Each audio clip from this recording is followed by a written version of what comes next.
This is Bill Newton, Lions Paw Productions in Concord, North Carolina, and I'm going to weigh in on something. A whole lot of people have said a whole lot of stuff about this climate change stuff. I have to say I agree, there is climate change.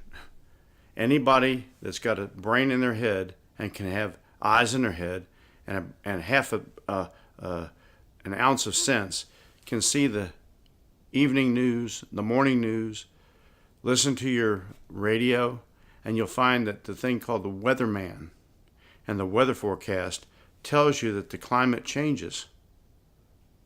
Now, what they're trying to imply with all this Paris Accord stuff and everything else is that if you make an agreement with somebody and you abide by the agreement, then everything is rosy and fine, and all the climate change goes away. Well, that's insane. What it is, this whole Paris Accord thing, and I agree with several people that have said it, including the president, it's a way to redistribute wealth around the world and give it to the have-nots of the haves, especially the United States of America. There are two major countries that have no input whatsoever financially, China and India. However, America is expected to go by this Accord thing and reduce all of our carbon gases and everything else by a substantial amount, which we've already done. We've exceeded it on our own. And now everybody's screaming because we have withdrawn as a country, based upon the leadership of our president, from this insane Accord thing that was done in Paris, I think. And now, according to some of the people that I've watched on television and in the news, they say that now that we've withdrawn from this agreement, children are going to die. The whole planet is going to go to hell, as they say, hell in a handbasket. That's nuts. Just because he withdrew the United States of America from this accord does not mean that the world is going to go to pieces, that people are going to die. This whole thing was done because of finances. The whole Paris Accord thing was done primarily to strip the world of its, the United States of its wealth. And it was set up by the now defunct Obama administration.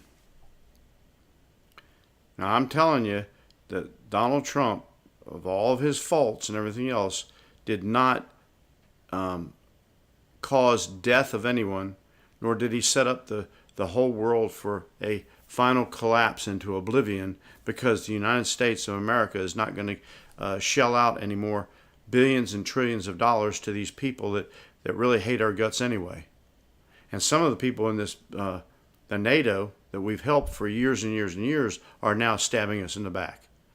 We've contributed a lot to that NATO's thing, and they have not done put in a dime. So this whole thing is just a red herring. It's just a straw dog. So what we should do is just turn a deaf ear to all the people that are jumping up and down about this so-called climate change stuff, and just understand that there is climate change, but it's not what they say it is. And on top of that, the global warming aspect, which it used to be a global warming thing. Now it just converted over to climate change. There is not that much warming. The planet goes through a fluctuation. It warms a little bit, it goes down. Gets cold, and then it goes down. Goes up and goes down. Why? Because the Lord Jesus Christ controls the whole thing. And if he decides to let this planet burn up, that's his business. It's his planet. If he decides to make it an ice cube, it's his planet. And the polar bears have no vote in the matter. And neither do you, and neither do I. So having said that, I'll just go on, Donald Trump. Stick it to them. Put it in their face. This has been Lions Paw Productions, Concord, North Carolina. You have a good day.